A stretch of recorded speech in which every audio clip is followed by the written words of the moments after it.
자, 오늘은 자격증이 너무나도 따고 싶지만 필기가 어렵고 혹은 공부를 어떻게 해야 될지 모르는 그런 분들을 위해서 영상을 촬영해 보겠습니다. 먼저 자격증을 딴다 하시면은 무조건 내가 보기 좋은 그런 책들을 고르셔서 한 권 구매합니다. 자, 우리가 지게차에 대해서 모르니까 이 책을 샀겠죠? 그러면 많은 사람들이 하는 실수가 바로 이겁니다. 자, 오늘은 첫날이다. 자, 단어는 이렇게 나오니까 나는 오늘 1단원을 공부하겠어.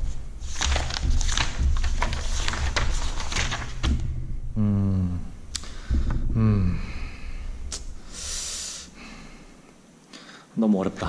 내일 해야겠다. 자, 이런 경우가 대부분입니다.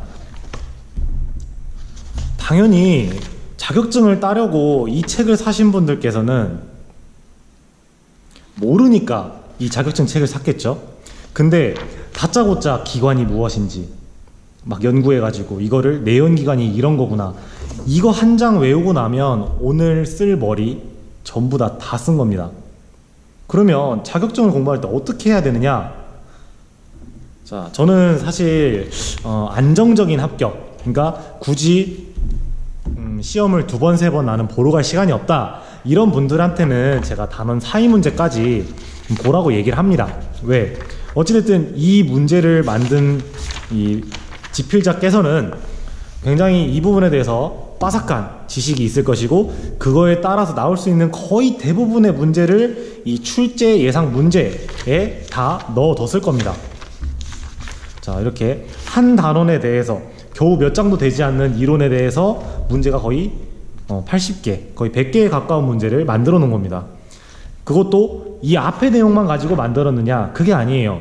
우리의 소중한 시간을 아껴주기 위해서 바로 이 뒤에 나오는 최근 기출문제, 그것도 뭐 10년 혹은 15년, 20년의 데이터를 모아서 중복되는 문제를 거르다 보니까 이 정도 범위 내에서는 다 나온다. 뒤에 있는 기출문제와 이 단원 사이 문제를 풀면 여러분들은 무조건 합격합니다 라고 전제를 하고 책을 만든 겁니다. 하지만 우리는 최소한의 노력으로 자격증을 취득하는 게 목표입니다.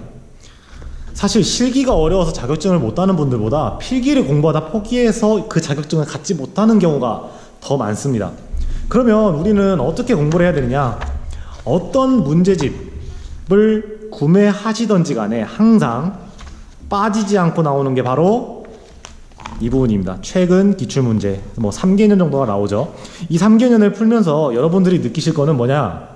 바로 문제가 자꾸 중복되고, 내가 이 문제들을 보면 볼수록 다음 연도 걸로 넘어갈수록 내가 아는 문제가 점점 많아진다 라는 겁니다. 자, 그러면 공부를 어떻게 하는지 보여드리겠습니다. 자, 여기서부터가 중요한 거죠. 그래, 어떻게 공부를 해야 되느냐? 제가 여태까지 수많은 자격증 합격생들을 수업해보고 필기에 대해서 이론 공부를 시켜보았습니다. 근데 이것만큼 효율적이고 빠른 방법은 없습니다. 지게차 운전기능사 혹은 굴삭기 운전기능사 같은 상시시험, 상시 자격증 같은 경우에는 정말로 내가 그래도 열심히 노력했다 그러면 일주일 안에, 뭐 짧게는 5일, 3일 내에도 필기를 합격하실 수가 있습니다. 그 방법이 과연 무엇이느냐? 아까 말씀드렸던 바로 최근 기출 문제를 푸는 것입니다. 자, 그러면 지금 이 영상을 찍고 있는 사람이 최근 기출 문제만 보면 된다 그랬어. 자, 공부를 해볼까? 과급기 케이스, 잠깐, 과급기? 핸드폰 어디있지? 핸드폰 막 검색해가지고 과급기 케이스 검색. 그래, 과급기 케이스라는 거는 이런 거구나. 오케이, 이제 알았어. 공기의 속도 에너지, 잠깐만, 속도 에너지, 이 뭐 어디 고등학교 때, 중학교 때 들은 것 같은데? 이렇게 공부를 하시면 마찬가지로 또 한 장 넘어가기 전에 뭐 30분, 40분 그냥 시간 흘러갑니다. 왜? 아는 단어가 없어요. 뭐 기관? 이거 뭐 공공기관? 뭐지 이게? 공전상태, 이거는 뭐 아는 것 같고, 배기가스가 뭐 이게 어떻게, 냉각수는 어떡하지? 이러다가 시간이 다 가는 겁니다. 그러면 굳이 이 영상을 보지 않아도 됐겠죠? 그러면 대체 방법이 무엇이느냐? 자, 여기 최근 기출문제 보시면은 뭐 책마다 다르지만 자, 이 부분에 답이 모여 있거나 혹은 이 밑에 줄에 답안지가 나와 있을 겁니다. 그러면 자, 2, 3, 4, 2, 3 그러면 2, 3, 4, 2, 3 2, 4, 3, 1, 3 2, 4, 3, 1, 3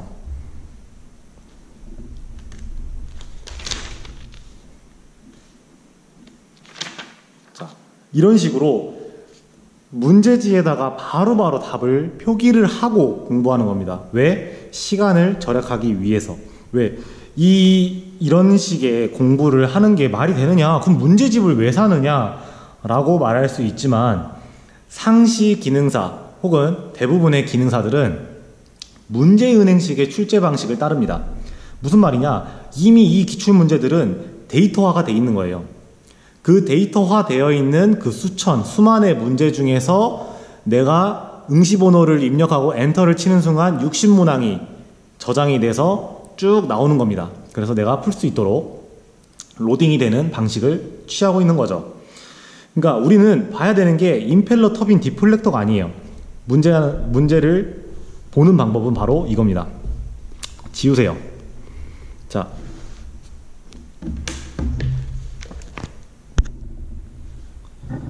볼 때, 자, 1번 문항은 이렇게 생긴 문제라고 생각하는 겁니다. 과극기 케이스 내부에 설치되며 공기의 속도 에너지를 압력 에너지로 바꾸는 장치는 2번 디퓨저. 끝입니다. 자, 다음. 기관을 시동하여 공전 상태에서 점검하는 사항으로 틀린 것은 펜벨트 장력 점검. 디젤 기관에서 연료 장치의 구성 요소가 아닌 것은 에어 플러그. 이런 식으로 반복해서 보는 겁니다. 1번부터 8번 보고 한 문제를 2번, 3번, 4번 보는 게 아니라 한 번 보고 디퓨저구나, 펜벨트 장력 점검이구나, 디젤 기관에서 에어 플러그구나. 자, 이렇게 빠르게 넘어가서 60문항까지 보는 겁니다. 자, 60문항까지 보고 나면 다시 한번 앞을 봅니다. 그래서 빠르게 맞아, 디퓨저라는 단어 본 것 같아. 펜벨트 장력 점검 받고 에어 플러그 받고 맞아, 이거 안로터 이수보다 한 개가 더 적다. 이런 식으로 굉장히 빠른 속도로 다회독, 그러니까 여러 번을 보던 것을 추천드립니다. 그래서 2015년 1회를 오늘 한번 봤어요. 이거 보는데 뭐 시간 오래 걸려봐야 15분, 1회 보는데 15분 정도 걸릴 겁니다. 그러면 한 2번 정도 집중해서 봐주고 바로 넘어가는 겁니다. 그렇게 한 3개 정도를 내가 하루에 본다, 뭐 혹은 2개만 봐도 상관없습니다. 대신 중요한 거는 반복해서 여러 번 봐야 돼요. 그러니까 하나를 여러 번 보는 것도 좋지만 저 같은 경우에는 2번 정도 보면은 다음 거. 자, 2회로 넘어가고 2번 정도 봤다, 3회 보고, 이런 식으로 해가지고 내가 진짜 일주일내로 합격하겠다 그러면 하루에 끝까지 한번 다 보세요. 어떻게? 2번씩 한 회당 2번씩 본다는 마음으로 끝까지 다 보고 덮고 다음날 자고 일어나서 내 할 일 하다가 자격증 공부 또 해야지, 나와서 다시 2015년 1회를 풀고 보는 순간 잠깐 디퓨저가 바로 떠올라. 이 정도가 되면은 여러분들은 70점, 80점 정도로 안전하게 합격할 수 있습니다. 자격증 필기의 합격 커트라인 몇 점이죠? 60점입니다. 60점 사이에서 60점 사이에서 내가 아는 문제 몇 점? 50점과 찍어서 10점 맞추면 바로 합격합니다. 자, 100점을 기준으로 했을 때 한 문항은 점수가 대략 100을 60으로 나누면은 1.6점 정도 됩니다. 1.66점 정도 되겠죠. 그랬을 때 찍어서 맞추는 거 대략 6문항. 자, 이 6문항을 맞추는 방법은 무엇이느냐? 내가 기출문제에서 아마 100점 중에 한 80점 이상은 기출문제에서 나와줄 겁니다. 뭐 크게 많이 달라지지도 않을 거고요. 문제 유형이. 그러면 내가 확실하게 아는 것들 외에는 차라리 한 번으로 통일하는 겁니다. 우리 어렸을 때부터 시험 볼 때 모르면 몇 번? 그렇습니다. 뭐 3번 혹은 나 2번이 너무 좋아. 그러면 2번. 한 번으로 모르는 걸 차라리 모르세요. 혹은 내가 50점 정확하게 아는 문항들을 체크하고 났을 때 유독 3번이 너무 많아. 근데 1번이 너무 없어? 그러면 내가 1번으로 그냥 한 번으로 민다 라는 거. 한 번으로 통일해서 모르는 것들을 체크하면 합격률이 오히려 더 올라갈 겁니다. 대신 내가 아는 문항이 최소 50점 이상이다 라는 거를 가정했을 때, 이렇게 하시면 여러분들에게 일주일의 공부 시간이면 필기 자격증 합격하는데 충분한 시간이 될 수 있습니다. 다만 정말 자신이 제 영상에서 말했던 것과 같이 반복해서 답을 빠르게 보고 넘어가는 것을 제대로 했다면, 물론 이렇게 자격증을 따는 것이 이거 너무 편법 아닌가? 뭐 이렇게 생각을 하실 수도 있고 그럴지도 모르지만 우리에게는 어찌됐든 남는 건 자격증입니다.